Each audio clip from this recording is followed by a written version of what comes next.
Welcome to PCMC Pop Culture Man Children. Happy Pride. We're still Pride Month. Happy Pride, everyone. I'm here with my good friend of yours, Mr. Anthony Buongiorno. Hello, everyone. Were you introduced in the last episode? No, but it's okay. They'll figure You read it the out. description, yeah. Yeah. Well, we're doing a fully now. A full, throbbing episode. Yeah, I was just going to say, fully erect episode. Fully erect episode. First, let me ask you, Anthony, how you been? I've been good. Feeling the good vibes with the weather changing and summer's approaching. Do you like it hot? Hot? No. No. But I like the spring and summer very much. For me, I run a little hot. Yeah, I mean, physically, yeah. So, 55 to, 70 is the tops I'll go. Oh, no, I like... More than 70, I'm like, I mean, I could stand to 75. Yeah, 75. Anything over that is... 55 is too cold.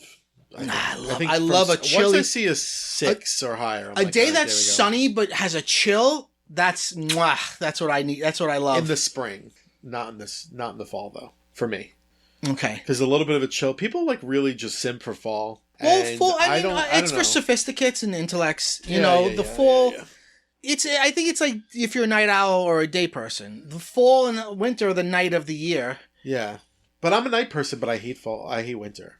Winter sucks. Winter is I should say I'm only happy about 2 or 3 weeks out of the year. Yeah, obviously. But that's a given. Fall, what I don't like about the chill in fall is that it's a harbinger of what's to come. Which is the long, dark night of the soul, which is winter. So I'm like, it's coming, it's coming, it's coming.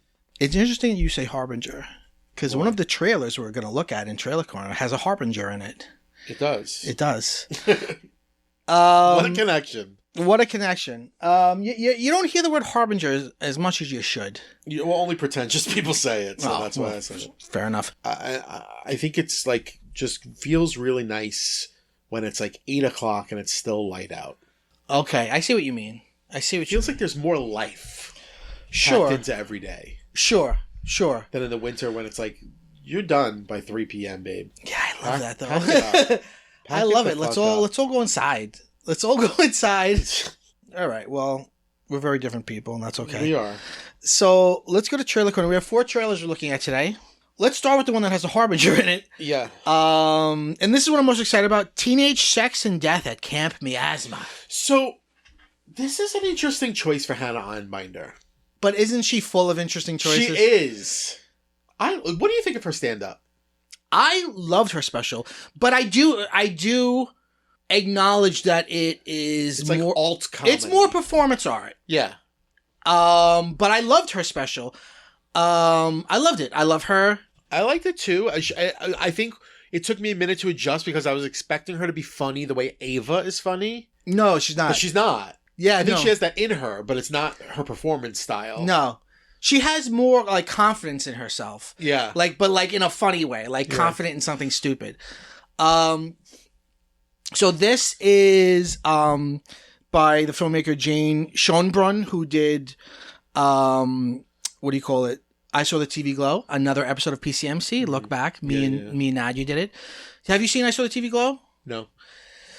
So this director's really great. They are a queer person, and they this is not a horror movie. I'm working on this theory, which is what they do is not pastiche as much as drag. It's drag. It's a movie dragging as another genre. Okay.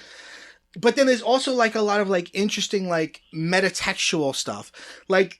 This movie, the story is basically that Hannah Einbinder is a young filmmaker who has been tasked with rebooting a horror movie franchise, which is very clearly modeled on Friday the 13th. Right, yeah. Even down to the font. Down to the font, down to the VHS boxes, down to the video game that looks like the video game. Which is something they did a lot in I Saw the TV Glow. The show within a show in that is kind of an amalgam of Buffy the Vampire Slayer and Power Rangers.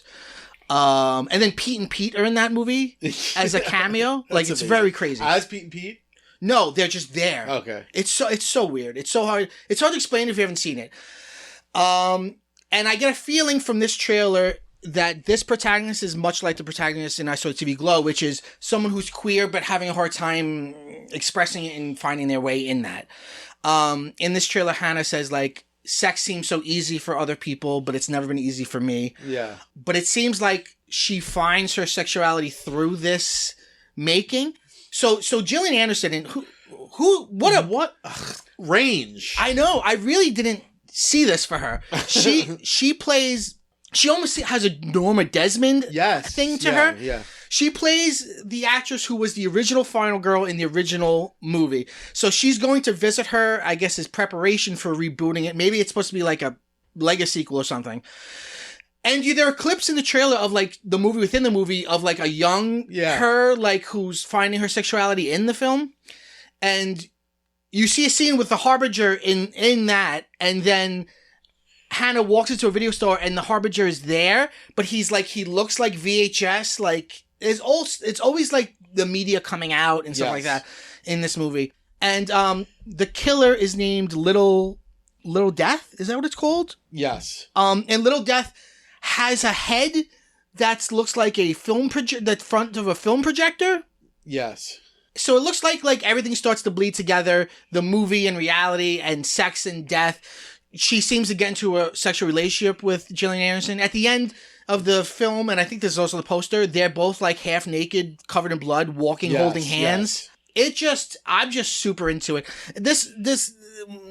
It's a queer thing, but it's also part of this bigger thing that's happening that I like, which is called analog horror, which really started in YouTube.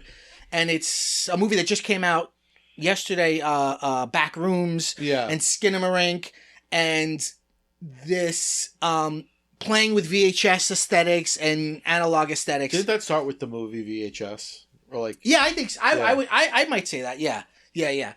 And so that's a lot in this. It just looks amazing. When you say Harbinger, what are you referring to? So a Harbinger is a specific character type in a horror movie. They're the one who goes, "Oh, don't go out to that camp." Right. So I know, but you said we see a Harbinger. So you see a guy in the trailer who, I forget the name of this actor. He's in a lot of David Lynch movies. You see him in the old film and he's saying, "Don't go up there." Right. But then there's another scene where Hannah walks into a video store and he's there. I didn't realize but it's him from the movie. So it's like he's out of the movie in the whatever. I distinctly remember, like, that character in the original Friday the 13th. Yes. Oh, yeah. Crazy Carl or whatever his name is. Yeah. He's in, like, a bunch of them. Yeah. Yeah. He was... Yeah, if you ever listen to Gorley and Russ, they talk a lot about him. So I was saying this before we started recording, but this doesn't... It hints at the plot, doesn't give us much. And there probably isn't a lot of plot when we get into it. It's probably going to be vibey. Well, a lot of the trailers, with the exception of one for today, feel like they are more vibey than anything. And I think trailer making as an art, like it's trending toward being, I said before, like a vibe poem. Yeah. They're thought poems. That's good. I think so. It's less like giving anything away. It's also hard to sell, like so how do you sell a movie like this? They're eliciting a feeling and then saying, like, if you want more of that feeling, come see this movie. Exactly. Yeah. Exactly. Which I think they did with Long Legs. Like, I remember watching the trailer for Long Legs being like, who shot who? What now? Yeah. I don't know what this is, but there's some interesting images in it. Right. That's what ends up happening, which is like, here is a selection of odd imagery. Yeah. And a feeling often elicited by a song. Right. And it's like, you're right. Yeah. Like, you're buying this feeling. You want to sit in this for a while? This is the movie for you. The one thing that they need to stop doing, in my view, because it's so played out, is doing the, like, remix of a song. I know, but it works for me every time. It does work, but it can't not work. It's getting so formulaic. It's scientifically designed to work. Right. The last one that really got me was in the Supergirl trailer. They remix What Becomes of the Brokenhearted. Right, yeah. But, like, they make it like work with the score. Yeah. And it's like reflecting Supergirl's pain over losing Krypton and her dog. Yeah. I don't know who started it, but two early ones that come to mind for that were Hooked on a Feeling in the Guardians trailer. I feel like that was an early one. and the 5 on it in the Us trailer. Ooh, I think of one of the early ones that stuck out to me was in the first Suicide Squad. Oh, there's a Queen song. a Bohemian Rhapsody. Yeah. Yes, that is an even earlier one. You're right. Yeah. Yeah. Which made that movie look so much better than it really was. Right. Because who fucking doesn't love Bohemian Rhapsody? Who doesn't like Queen? Like Right. you like Queen. That's the thing that's so tricky about it, right? Because it's like we know you like they're giving us something that we like. Right. And then there's often a question of, is this actually in the film or not? Well, sometimes it is, sometimes it isn't. Sometimes it isn't. I like better when it is, though. Like 5 on it is part of Us, even though I don't love that movie. Yeah. Right, and they also talk about it. And Hooked on a Feeling is on his sound, one of his mixtapes. Right.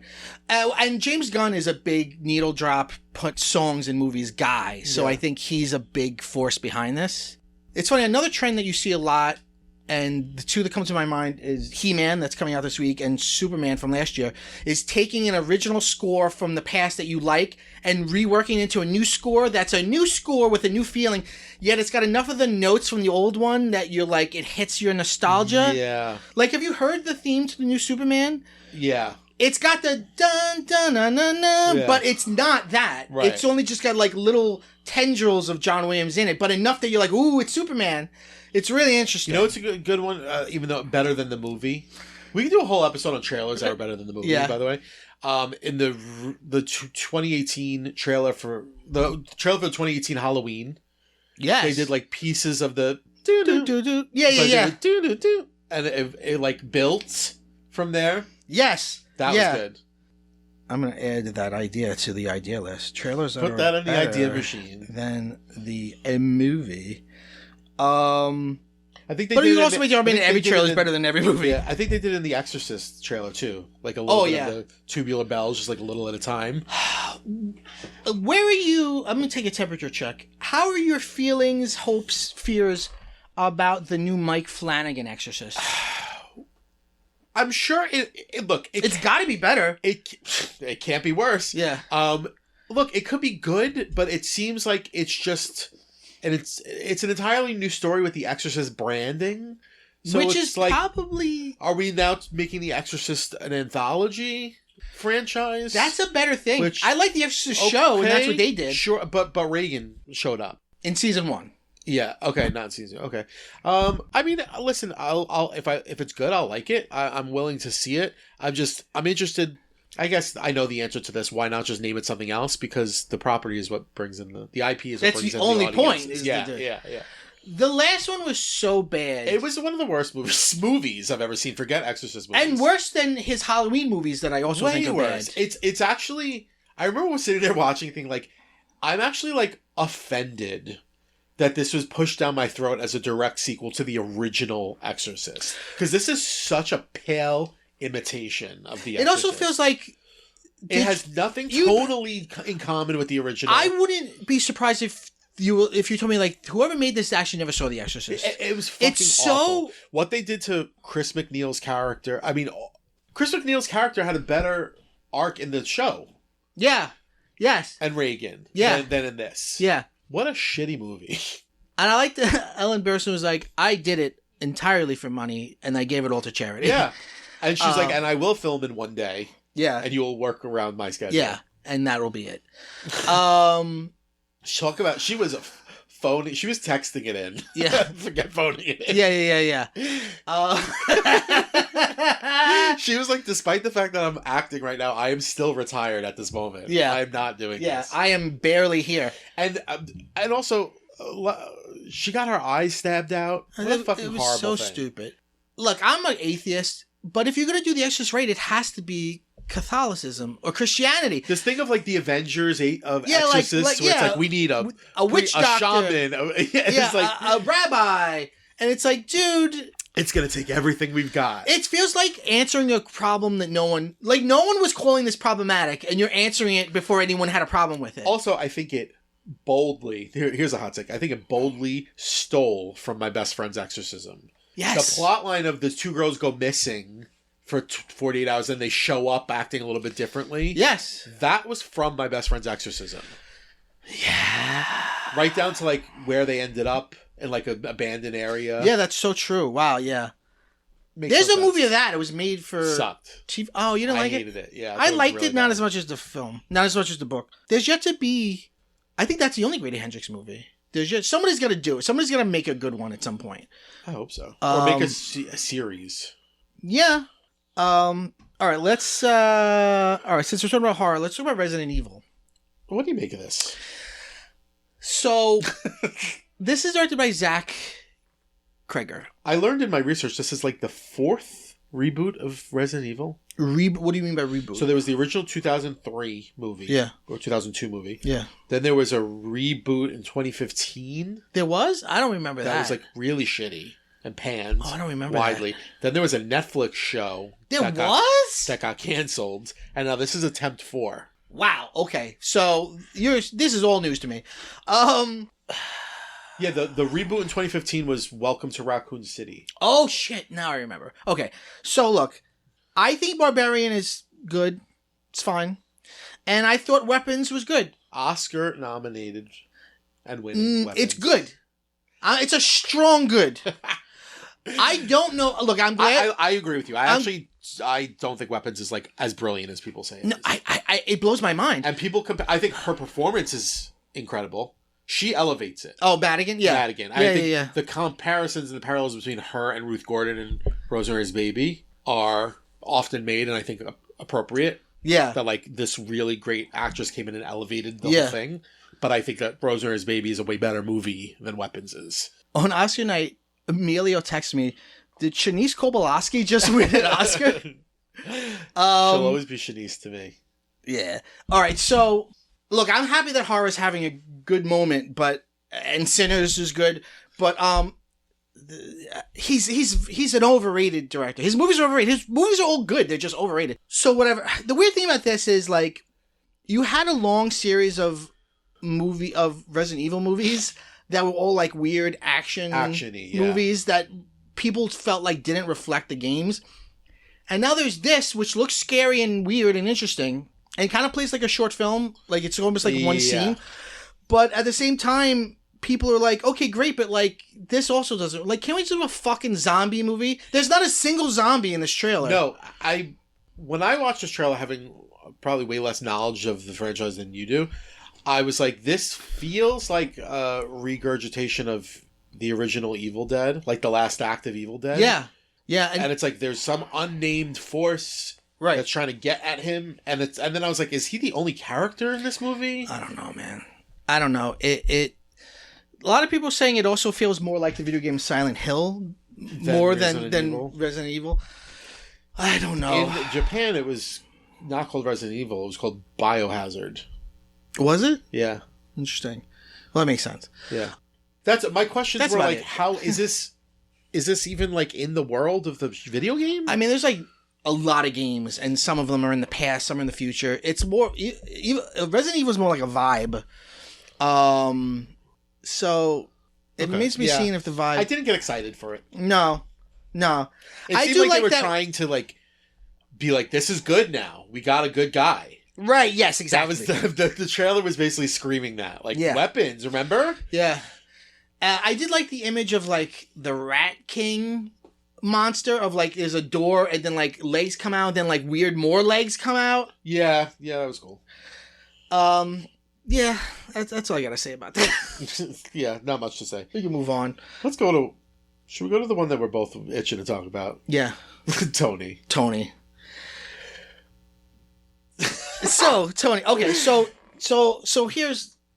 All right, so it doesn't look like it's breaking any kind of mold with biopics. It looks... Other than the fact that it's a subject that's not the most iconic person. It looks, to me... I think it will be good. I think it can be good. Yeah. But it looks a lot like... What if we did a biopic on Anthony Bourdain, but made it The Bear? Oh, yeah, that's an interesting... That's how it felt to me. Like, oh, this is very Bear-influenced.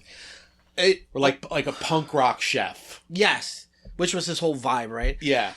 I also was thinking, and I haven't seen this movie, but I also was thinking about that Timothée Chalamet Bob Dylan movie.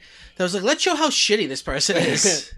The trailer, I think it looks like it could be good, but the fact that the last thing is like Anthony That Bourdain, was so and then cuts to ridiculous. the title card Tony. I was like, well, he just said Anthony. Yeah.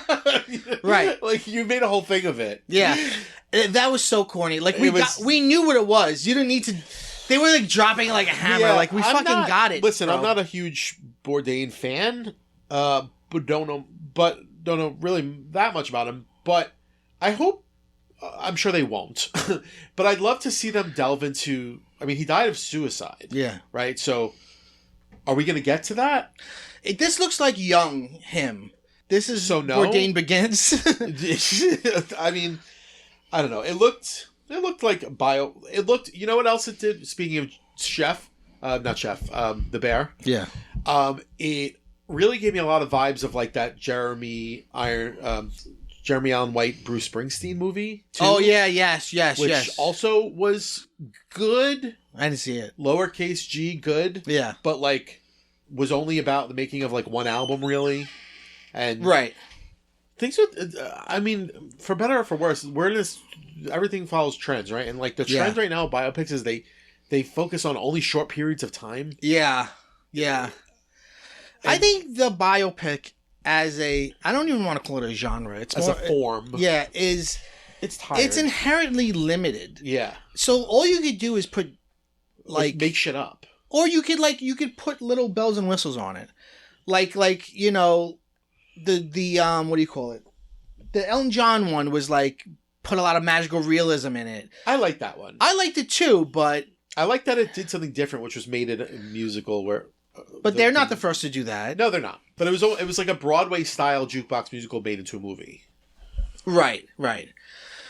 I'm excited because Stavros Halkias is one of the cooks in it. I love and him. Antonio Banderas As the sexy older hot chef. He's never looked better. Yeah. I'm gonna see it. It looks interesting. Sure. But when I heard Tony, and I was like, "What's this about?" And then I watched it, and I was like, "No, is it really?" He wasn't like You're the whole time you're like, could it be? It's very Jersey too. What if it were actually about Danza? At the end, I'd it's love like, to see let me it. tell you who the boss is. Oh my god, I'm the boss. what a hottie! This is not a movie I'm going to go see. You know, it depends on what kind of weekend it is. Stuff. I don't think I'd go see this. I would. For now, I mean, I go see stuff, but we're thinking of me and the missus are very seriously Are you gonna considering boycott the Alamo. Well, we're seriously considering only going for repertory showings and seeing new releases elsewhere. Where are you going to go though? AMC or Atrium, baby? Support small businesses. Atrium, and we like Regal Bricktown here in Staten Island. Regal Bricktown. By the new library. That's where we saw Scream. Yes. Yeah. No, we saw Scream at Alamo. No, Scream 5. Oh. Okay, yeah. Yeah, you're right, yeah. So, we do see enough movies that we need to be members somewhere. Yeah. But Alamo just literally... You don't want to be an AMC Stubbs member, because fuck them too. Why? What's They took away the menu. Oh, yeah. Everything sucks. But the problem with Alamo is it's a bummer now. Like, something that you love so much, and now it's like, everything's bad about it. Everybody's sad. Yeah, the last time I went with you, I felt like the vibes were off. I remember, like, last time I went, they had, they were selling Mandalorian Grogu pint glasses, which is what they do. And I do this thing where it's like, you got to earn it for me. Like, I don't buy it beforehand. Right. Like, I have the Ghostbusters one. I got after it. So I liked Mandalorian Grogu, so I was like, okay, let me get a pint glass. And I saw a big old pile of pint glasses. So I went up to the girl at the thing, and I was like, oh, can I get a pint glass? And she's like, no, those are only for pre-orders.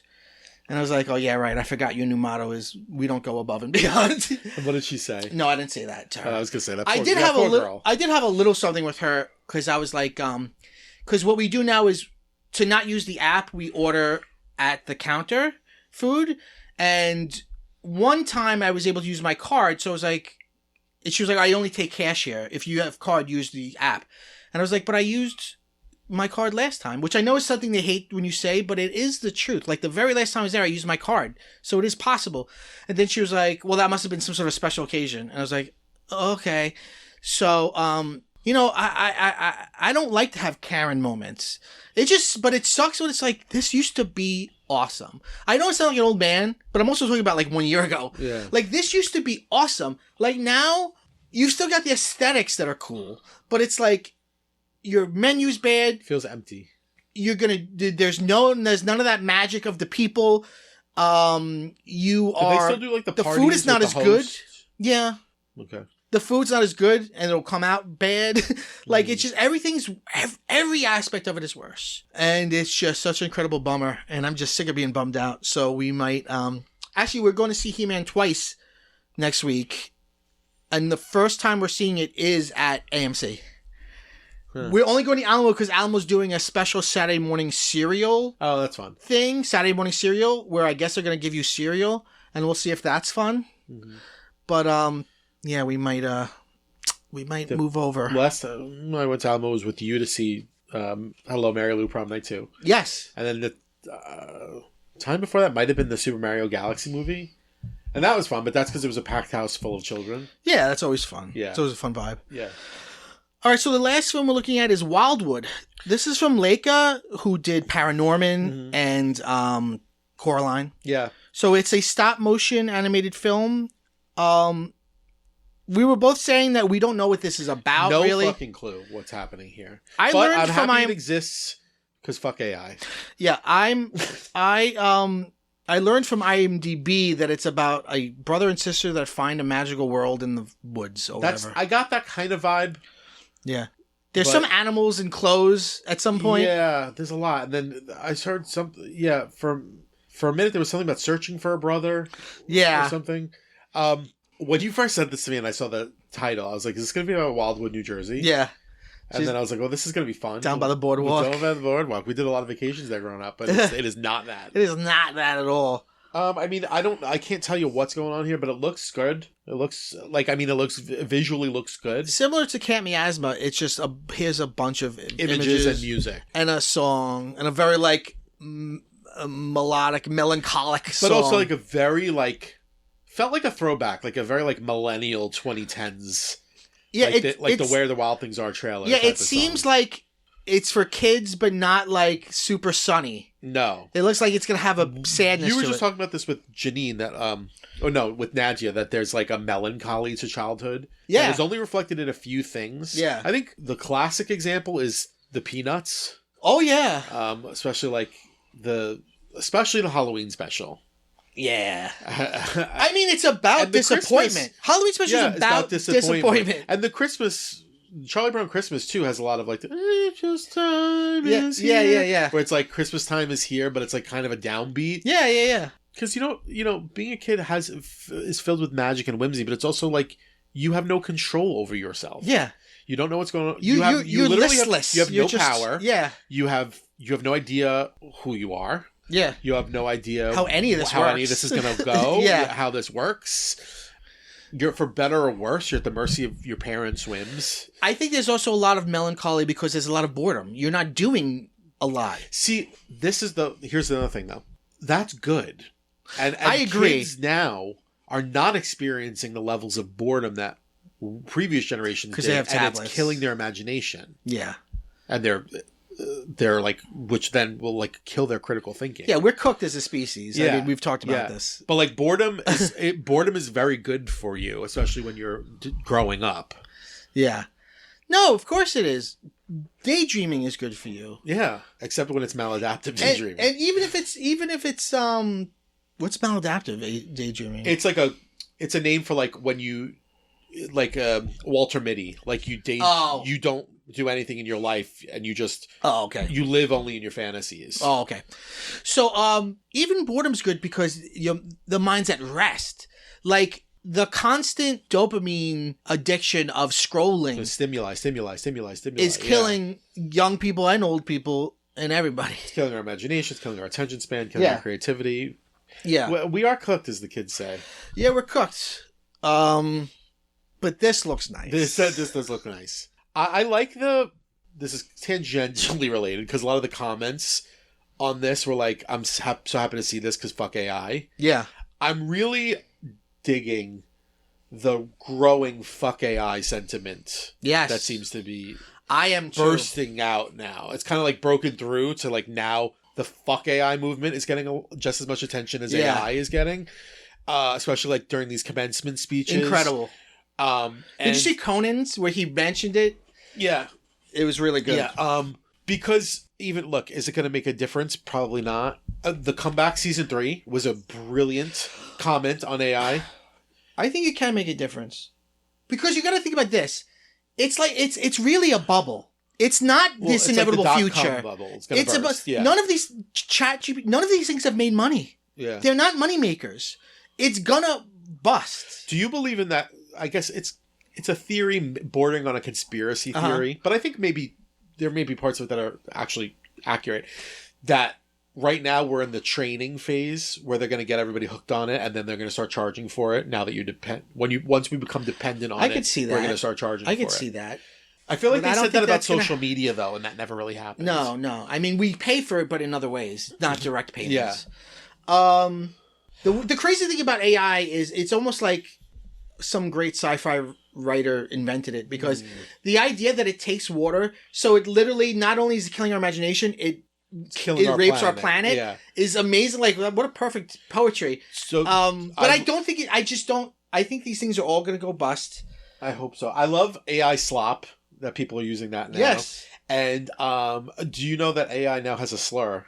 No. Clanger. What's that mean? I don't know where it came from, but like if you call it is considered to be the first slur against AI. Clanger. If you call it a clanger, which means like you're a machine. Oh, good. Fuck them.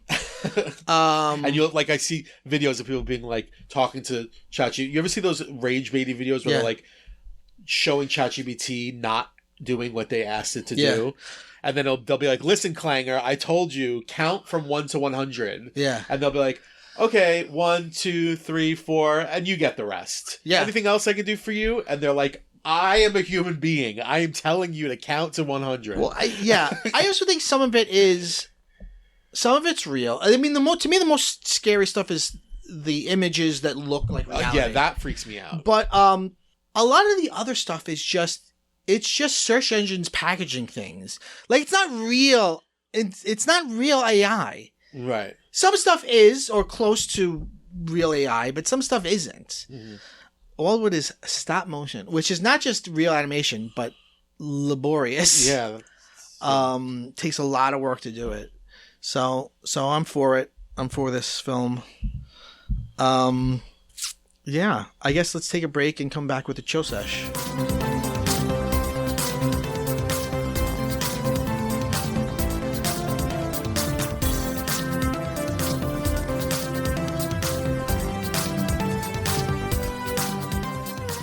Welcome back to PCMC Pop Culture Man Children. I'm your host, Mike Bongiorno. I'm here with Anthony Bongiorno. Anthony, welcome to the Chill Sesh. This is the Shesh where we chill. I'm going to put my feet up since you no longer want this chair. Yeah. Those video gaming chairs they always look comfortable. They are nothing more than office chairs. Yeah. Really. Yeah. They're just fancified office chairs. Yeah. Something about ergonomics always just felt fake to me. No offense to anyone, you know. No offense. No offense to anyone in the industry. To anyone who celebrates. So what are you chilling with? I'm chilling with an audiobook. Oh, yes. Audiobooks in general have become part of my chill Where do you listen routine. To them? The car. And sometimes on the way to work? Excuse me, on the way to and from work. Yes, and then sometimes when I'm walking the dog. And then other times, that's mostly it. But I've kind of... So no podcasts? I was actually just going to say, I'm kind of I need a break from podcasts. None of the podcasts that I follow or subscribe to are doing anything for me lately. Interesting. I'm finding myself more and more just turning them off. Like this very one we're on right now. I was going to say, you're on a podcast right now. I think, I don't know. I think the ones I'm listening to are just in a slump. So I've been hanging out with audiobooks. I think you can get sick of them. Yeah, I'm sick of... and then go back, yeah, I'll go back. Yeah, I'll go back. So I'm currently listening to How to Kill a Witch. What is that? It's a fun... It's actually not fun. It's fun. It's got darkly humorous elements, but it's also... It's a nonfiction book. Okay. By... I want to pull up the authors right now. So, How to Kill a Witch... The subtitle is The Patriarchy's Guide to Silencing Women. Okay. By two very interesting women, Zoe Venditazzi and Claire Mitchell. Okay. They are Scottish. It is read by them. This one's taking me a little bit longer to read because they've got pretty thick accents. So sometimes I have to rewind a bit and be like, hold on, I missed that. Right. But they founded... the Witches of Scotland campaign to advocate for and lobby the Scottish government for pardons for women who died during the Scottish... Women and men, mostly women though, who died during the Scottish witch trials. Scottish witch trials? Secured... Yeah, we're going to get there. They've secured an apology... Okay. From the first minister, who I'm assuming is like the president. Yeah. So that's one of their big achievements. Because prior to the apology that they got in 2022, the Scottish government had never formally recognized what they'd done. And they're doing, part of what they do as an organization is do research into the lives of all the victims to try to put together cases for them each to get a pardon. And they're also working on... They got the apology. They want there to be a meaningful memorial as well. Interesting. Because... And here's the interesting thing. We don't know much about the Scottish witch trials. But also they don't. So a part of the book... the part of the book's introduction, I believe, is them talking about how in America, in the States, we all learn about the Salem witch trials in school. And I don't want to say only, but... There's also only 20 people died, and 5 people died in... There's also places in this country that had witch trials that we don't talk about. Yeah, of course. Outside of Salem. Right, but to that point, 20 people were killed, 5 people died in prison, so 25 people died. The Scottish witch trials lasted for like 200 years and over like 25,000. Jesus Christ. 25,000 or 2,500, regardless, a big number of people died, and... It's just not part of their culture to talk about it. And it's not part of their curriculum in schools. Yeah, wow. So, it lasted a long time and they were way, way worse than the Salem witch trials. They kind of go into the history, very briefly, like, it's some interesting stuff that I've learned, like, part of, like, I guess, like, vestigial from, like, the Celts is, like, for a long time, like, the belief in fairies and spirits and stuff like that was just, like, a part of Scottish culture. Sure. And then after the Protestant Reformation, all of that became branded as, like, the devil's work. Okay, yeah. So then, led by, in large part, King James of the King James Bible, right? Who, like, also wrote a book called Demonology. He considered himself to be like an expert on this stuff, and it was like a hobby of his that turned into like a passion to like rid the country of witches. So starting in like the I believe like the 1500s into like the 1730s, there was like many trials. That's crazy. And 200 there were years. even professionals who were con artists called witch pickers, who were just guys that were like, I bust witches. That's what I do. Okay. And they were paid to come in and be like, oh, I could tell if she's a witch or not. And it would be like, let me strip search her. Does she have a mark? Does she have a mole somewhere? That's the devil's mark. Of course. They were all frauds, right? Right. But just, this was a huge, huge miscarriage of justice, where lots of people were killed in horrible ways, usually by strangulation and then burning, or sometimes burned alive. Like, burned at the stake actually didn't happen in Salem. That came from England and Scotland. That essentially what their argument is, the Scottish government has never taken onus for, or hadn't, and that it's not like these poor people are not remembered enough. Yeah. This huge injustice against women in particular is just not acknowledged. So, first of all, that's fascinating. It's a fascinating listen. This, this brings me back to what we were talking about before about The Exorcist, which is whenever they make exorcism movies, whether they're good or bad, they're not about... Exorcism is a real phenomenon that really happens, but we've never depicted it. Other than, like, I've seen one episode of, like, Lore, which is based on the podcast Lore about it, which is exorcisms are a group of men... Torturing someone. torturing and gaslighting a woman to steal her property and money. That's all. That's what exorcism is. Always has been, right? Like, you say they're frauds. The difference between a fraud and a not is just you're dumb enough to believe it's really there, or you're aware of it. But either way, you're just stealing women's money and gaslighting. What happened with almost all these witch pickers is that they eventually people turn on them because they're like, all right, your shtick has gone far enough. Now you're accusing my wife. Like, it usually gets to that point. And then they're like, all right, you're a fraud. And then that person ends up being executed, but only after the damage has already been done. Interesting. They also, they do some interesting things as writers. One of them is a civil rights lawyer. The other one is a writer. But they wrote this together.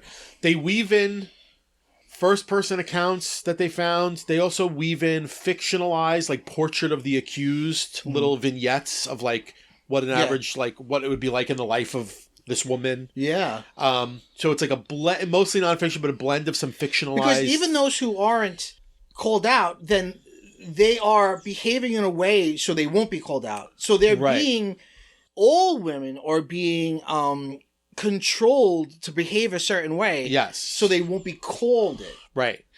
And most of the women who died were unmarried, widowed, elderly. Like, it was the most vulnerable people women. where you want their land. Yeah. You want their shit. Yeah. Or you want revenge, or for something, some kind of perceived wrongdoing.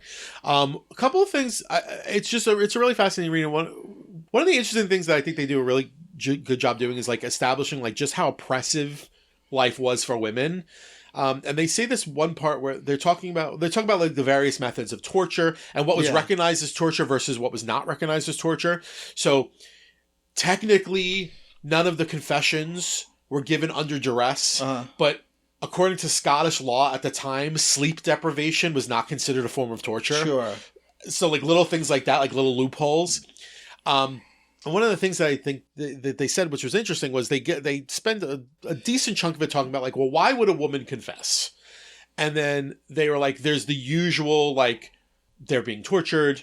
They feel like it's their only way to stop the pain. Yeah. They feel like maybe they'll get a more lenient sentencing if they confess. And another one that was really interesting was they make this argument that for the time, it was so hard to be a woman that some women maybe just leaned into it. And they were like, you know what? Fuck it. I am a witch. Be afraid of me.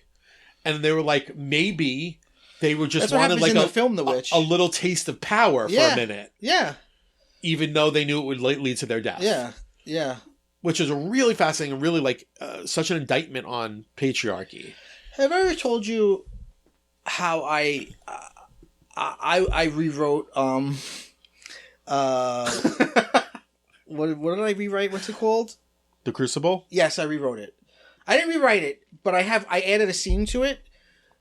So if I ever put it up, which I don't direct plays, I have nothing to do with that. But let's say in some fictional world I do a production of it. Yeah. I've added a scene to it. Okay. You might say, Mike, do you think you could really do a better job?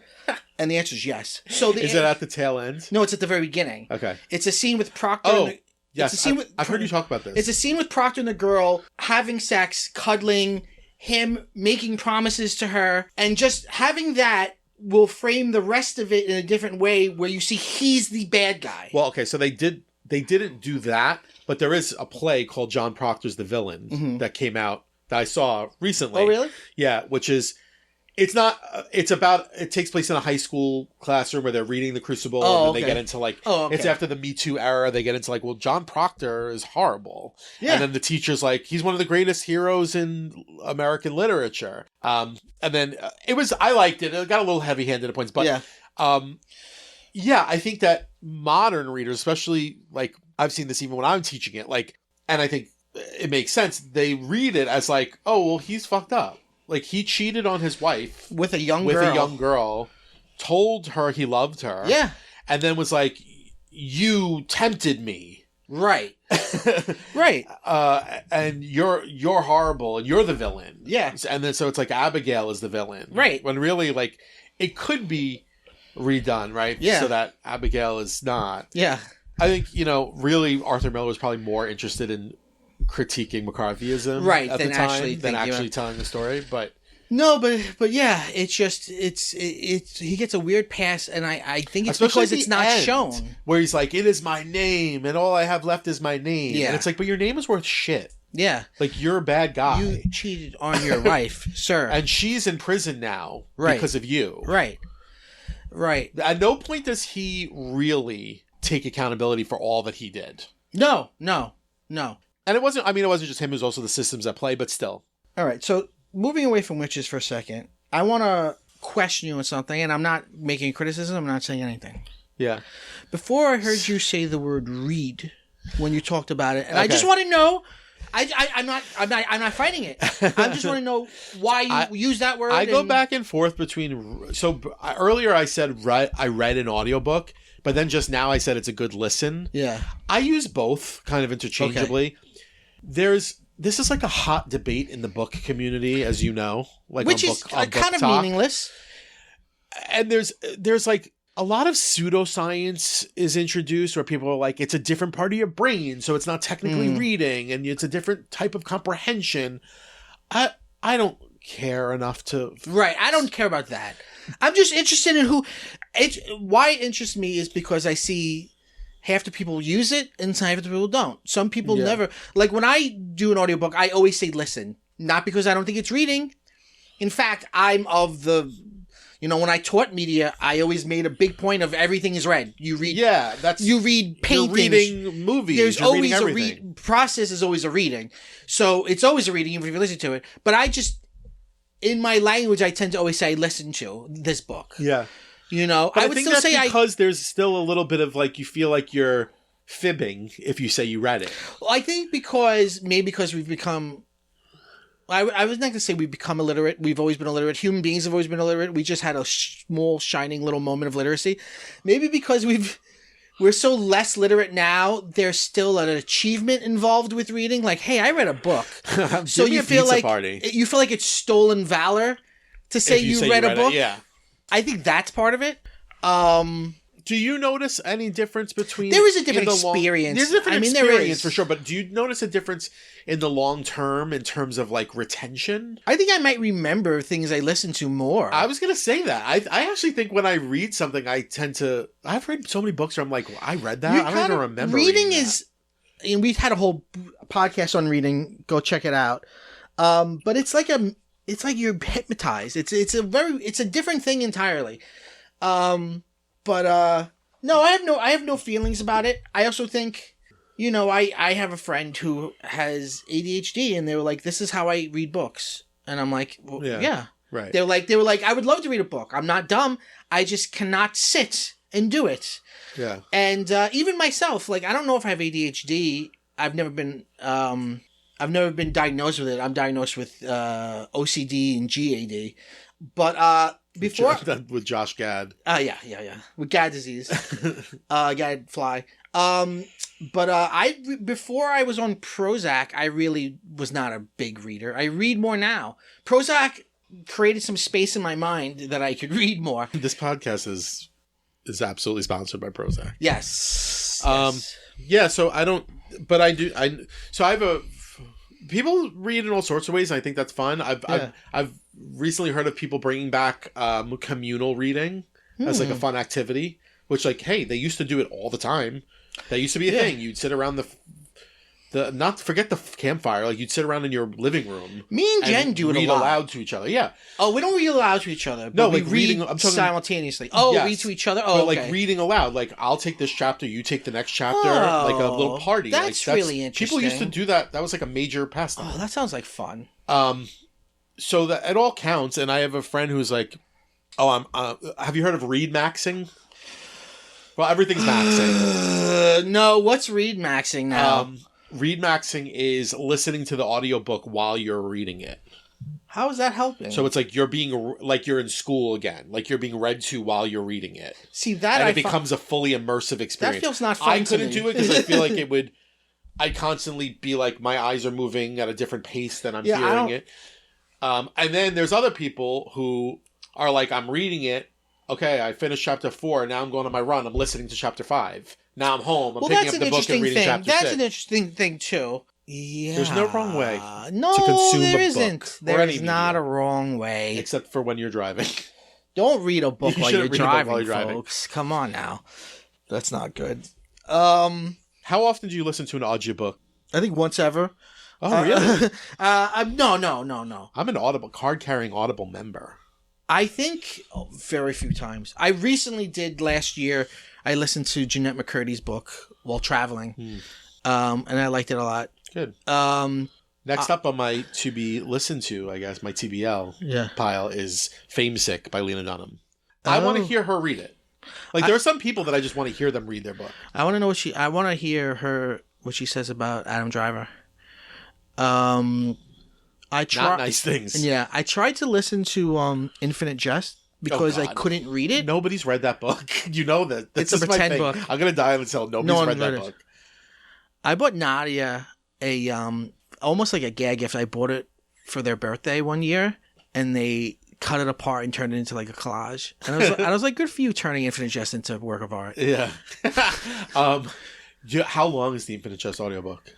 I don't know. It has to be days. It made my phone heavier. No, it's long. The fucking Barbara Streisand. It's about like tennis. Who fuck knows? Who knows? The Barbara Streisand memoir I have on Audible. It's 48 hours long. And isn't it like half of her life?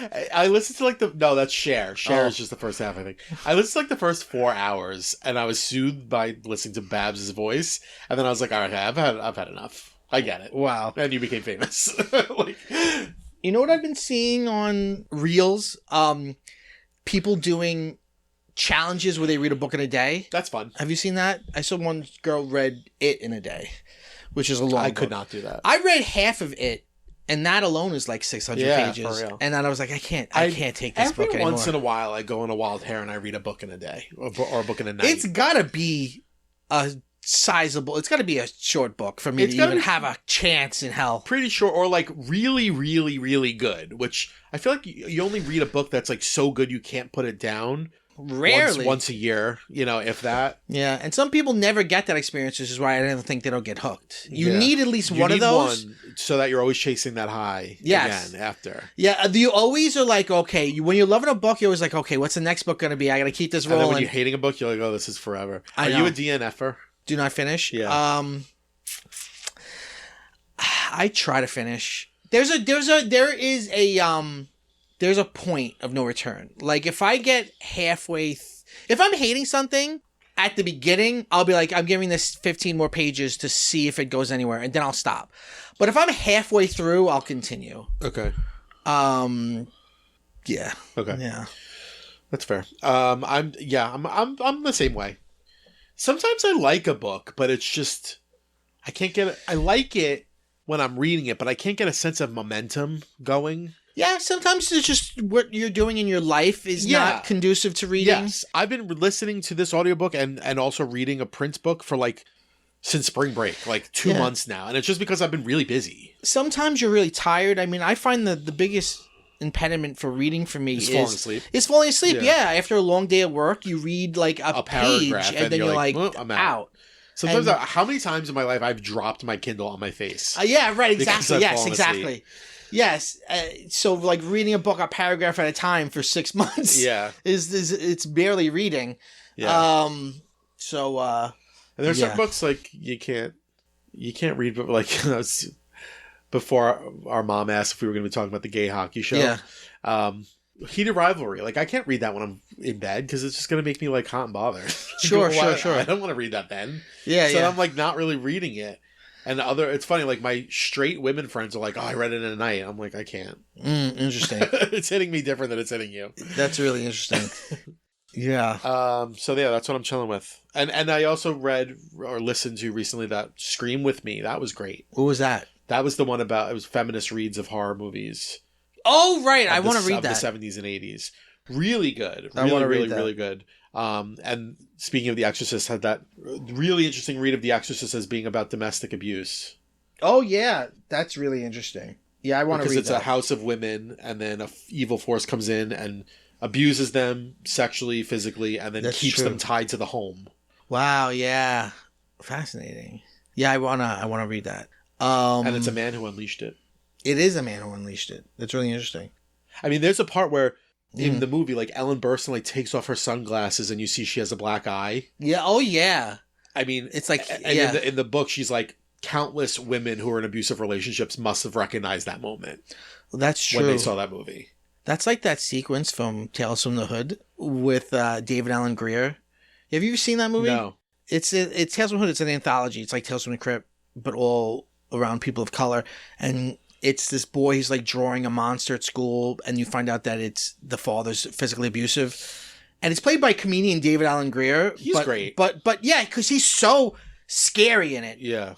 He's just so good, David Allen Greer. Yeah, he is. He's on what's it called? The St. Denis Medical. Yeah. He's so great. He was in The New Color Purple too. Yeah. Yeah, he's great.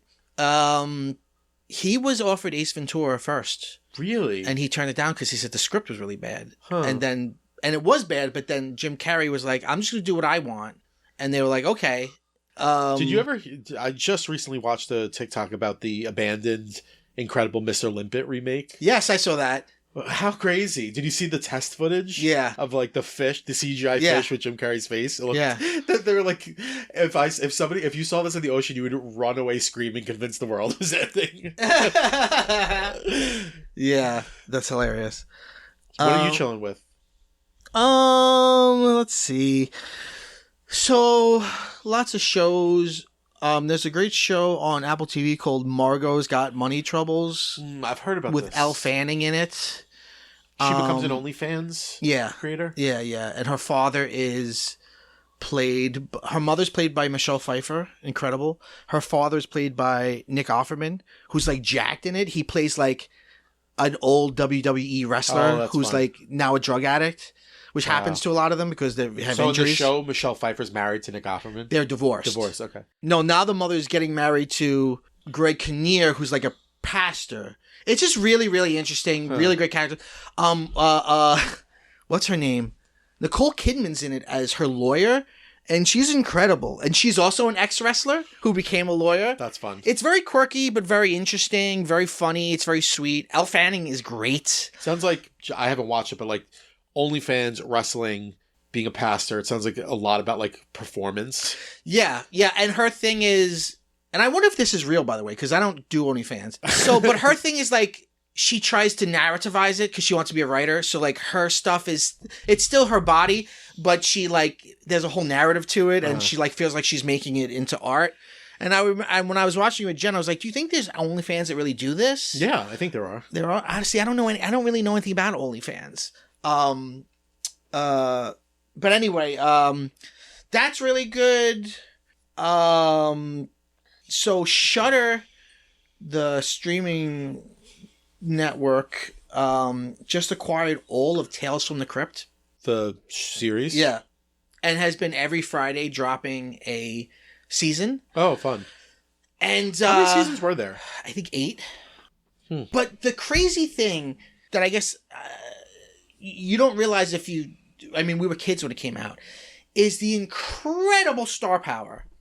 It was first of all, it was created, it was based on an old comic book, but the people who created the show were the director Walter Hill, Robert Zemeckis, who else? A few other big people. And then was Spielberg involved at all? No. But then every episode is a big director. There was one with Demi Every episode Moore, is right? star-studded. Yes, that's one of the best ones. I remember being really terrified by a shot in that. Is there a part where like she's in the shower and there's like blood coming out of her mouth or something? No. Or am I thinking of? I'm conflating maybe two images. Probably. But I remember being like really freaked out. Everyone is star-studded. Because as it got popular, just more and more people were doing it. So, like, there's, like... Danny DeVito was in one, right? A-list people. Yes. Yeah. Arnold Schwarzenegger directed one. Huh. A lot of actors directed episodes. It's crazy. Like, the amount of stuff you see. It's like, I can't believe... The theme was done by Danny Elfman. It's just... What a great theme that is. Yeah, yeah. Originally composed for...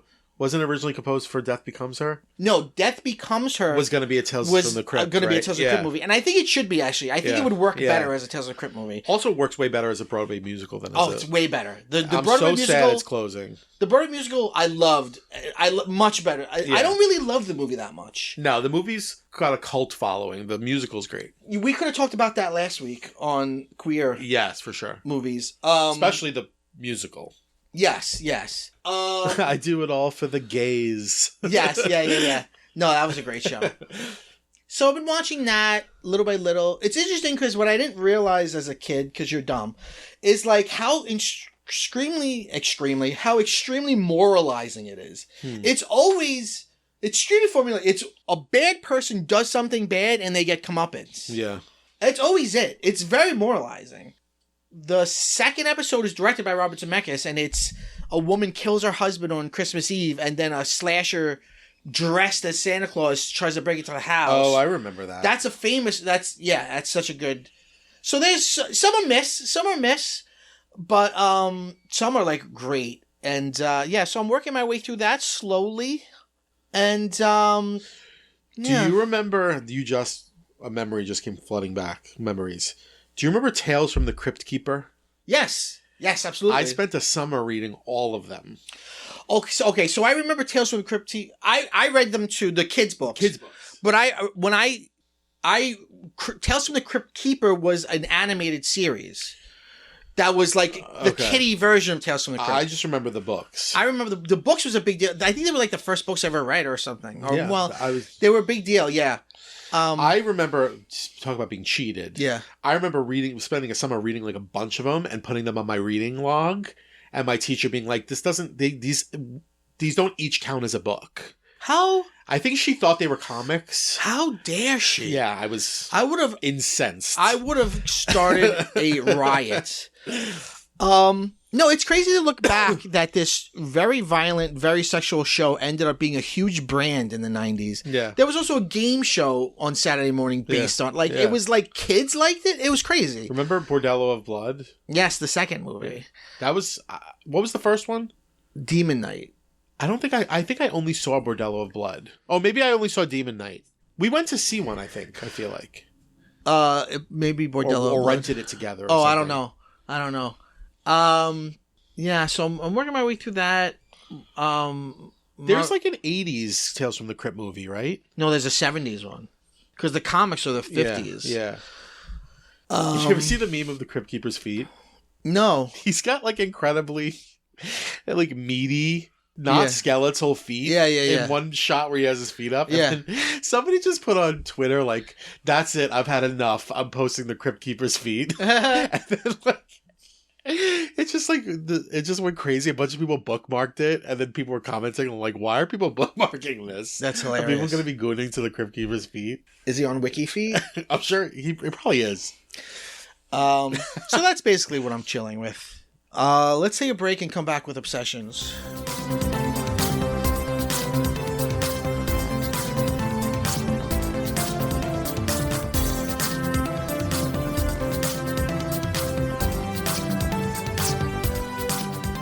Welcome back to PCMC, Pop Culture Man Children.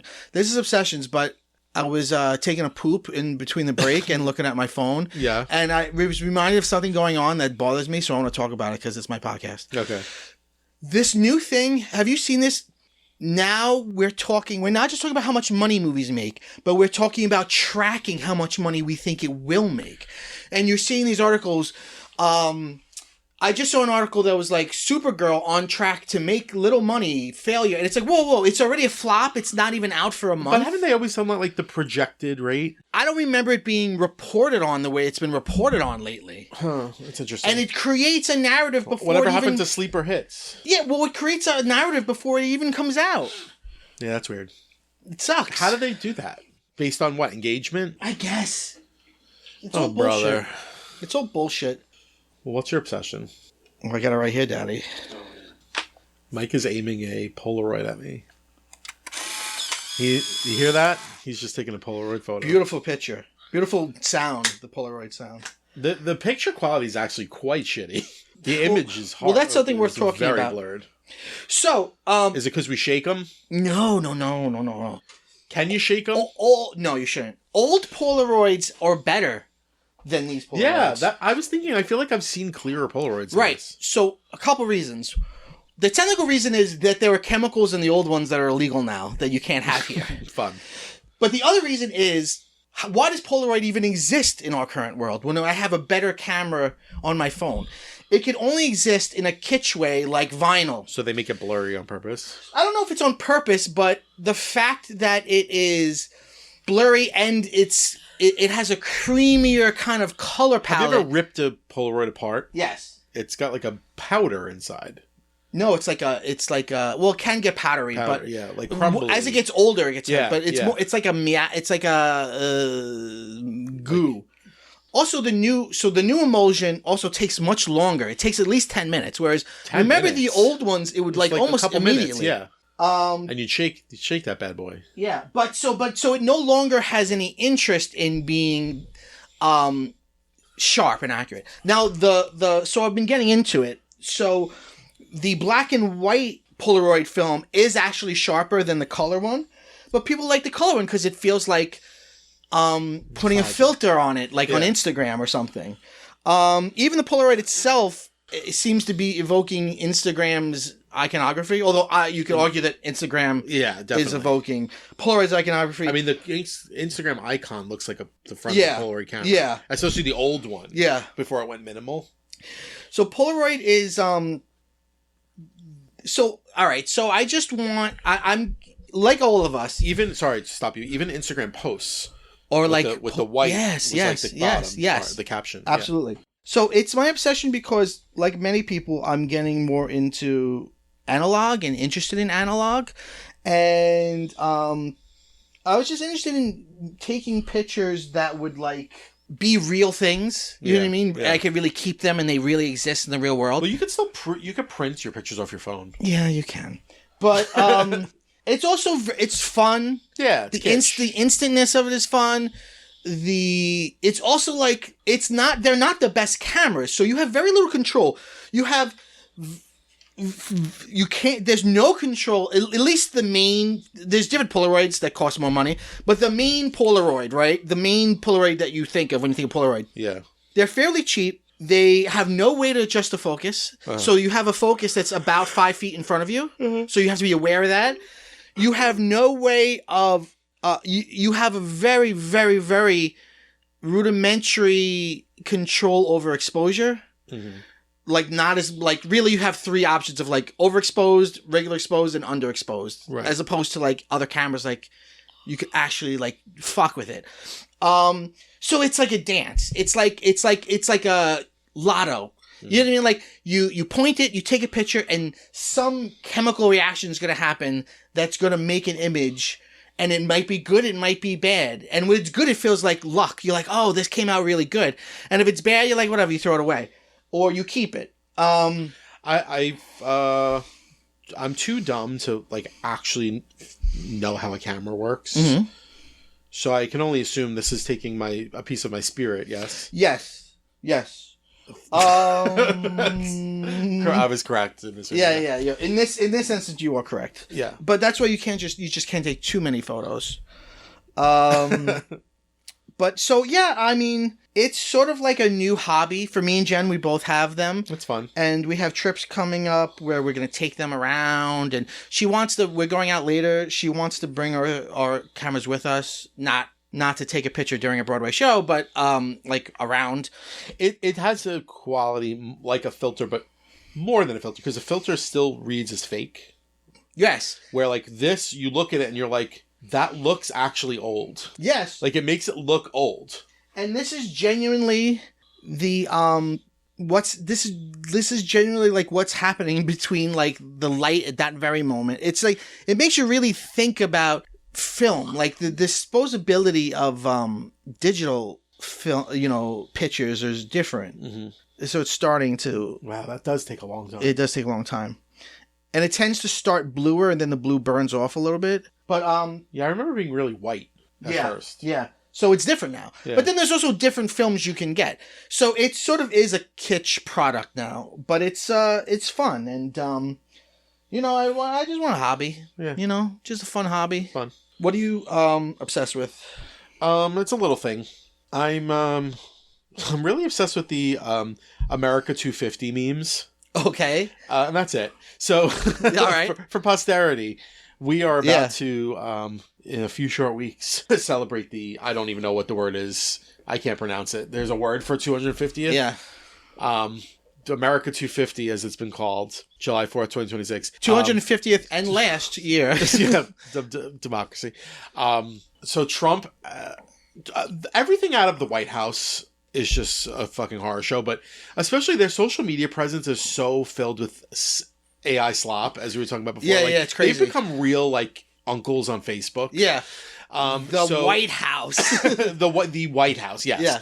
The official White House account. Did you see the official Democrat account just said, "Shut up, you ugly fuck" to Stephen Miller? I'm for it. I'm for it too. Fight fire with fire. Yeah. Stop pussyfooting. Yeah. They started it. Yeah. Sling mud. Yeah.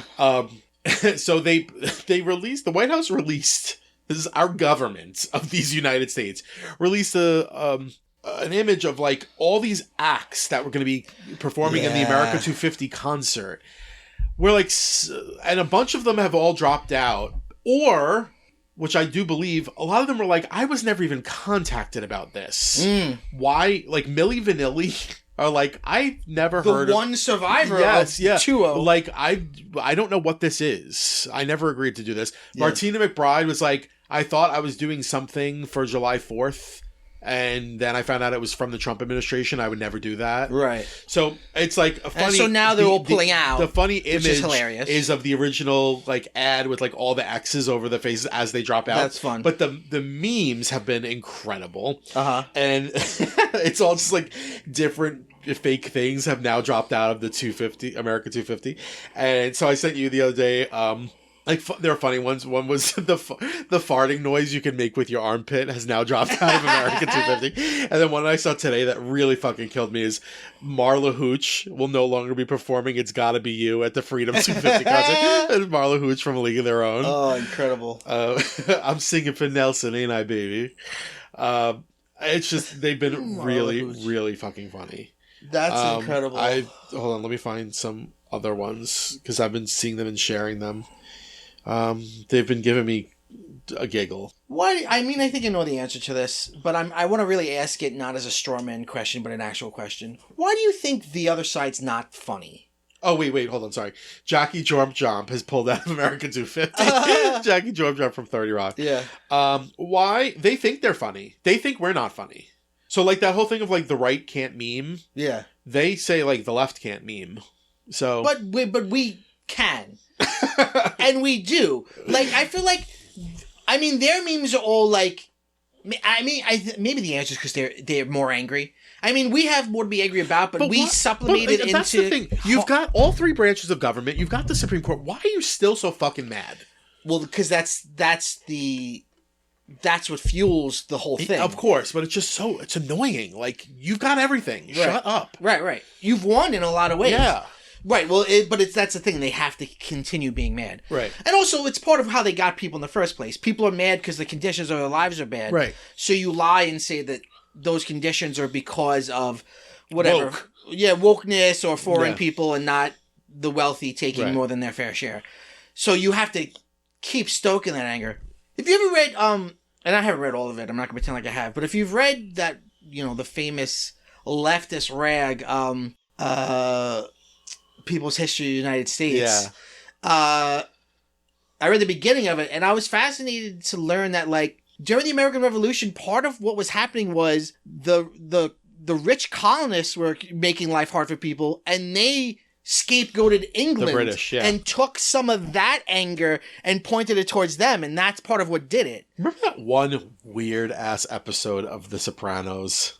Which one? Where AJ starts reading A People's History of the United States. I think it's the Columbus episode. I don't remember. Which is such a fever dream of an episode.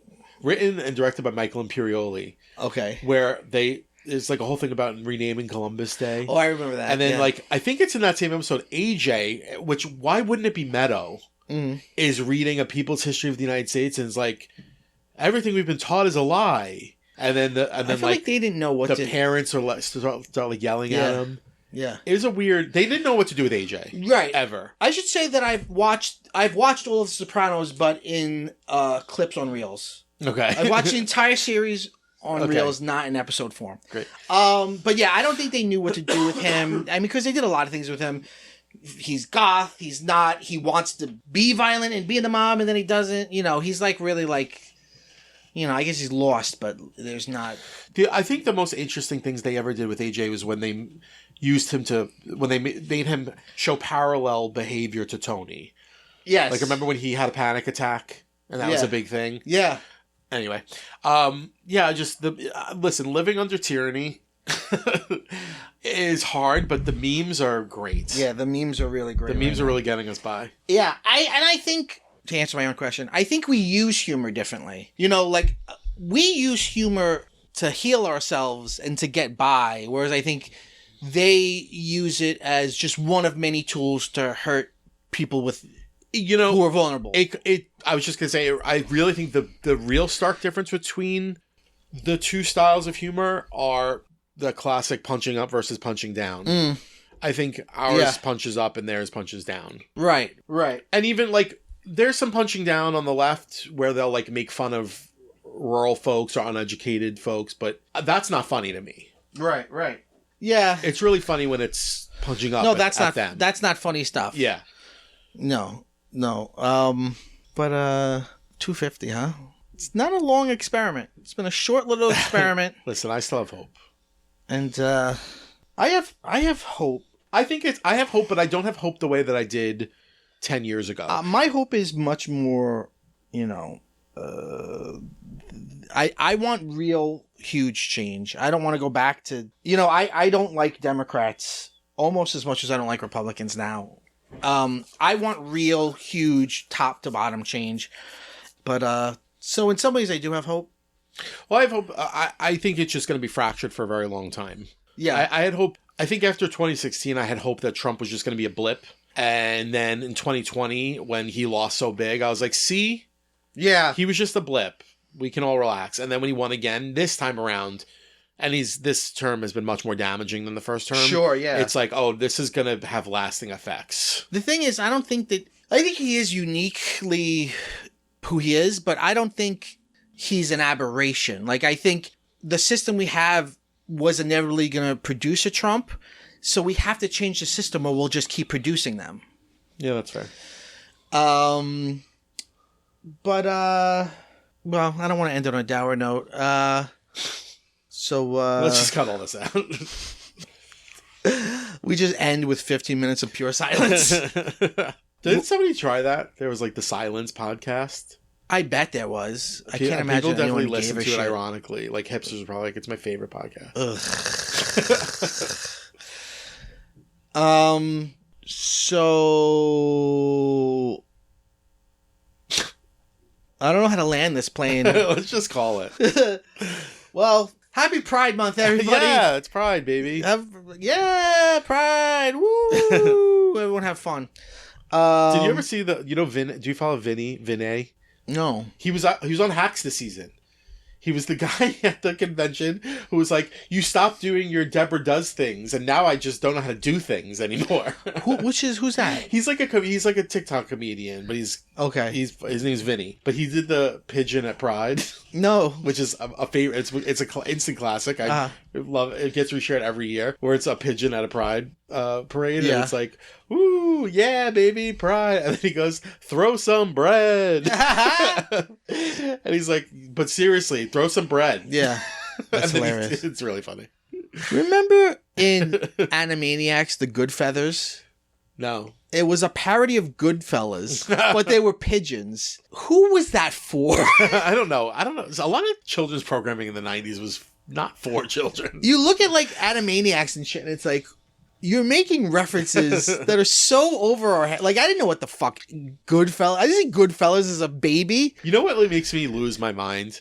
The mafia family in Zootopia. The They're first like- one. They're both. Oh, the tigers or whatever. No, they're like little, the little mice. the little- Oh yes. Especially the one she's got like the big hair. Oh, that's great. They're so funny. Yeah. And I think it's important that they're not guinea pigs because it was right there and it was the obvious way Yeah. to go. Yeah.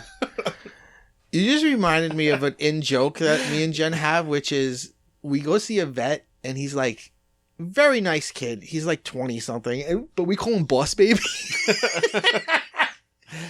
And we're like, Pete, you going to see Boss Baby tonight? Well, because he's just a so young vet. He just looks so young. Oh, He just can't- looks can't like be that 12. young though if he went to veterinary. I know, it's just we're old. But, Yeah. but we're like Boss Baby.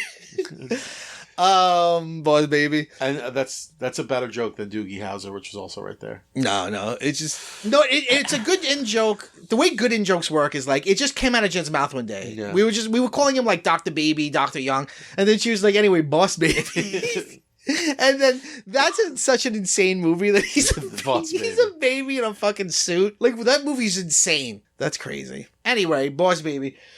This has been PCMC Pop Culture Man Children. We come out every single Wednesday. About 5 a.m. Eastern Standard Time. So, I think about you early commuters. I'm thinking about you. So we do it for. That's who we do it for. Anthony, thank you so much for being here. Thank you for having me. We end every episode by saying, Go bye-bye.